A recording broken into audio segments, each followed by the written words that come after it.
Psychology کے مطابق جھوٹ کثرت سے بولنے والے دوسروں کا جھوٹ پکڑنے میں ماہر ہوتے ہیں۔ اگر کوئی شخص روتا نہیں تو وہ شخص اندرونی طور پر کمزور ہے۔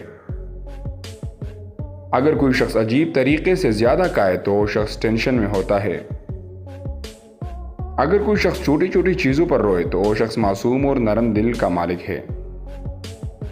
90% لوگ جو باتیں میسیجز پر کرتے ہیں وہ آپ کے سامنے نہیں کہہ پاتے۔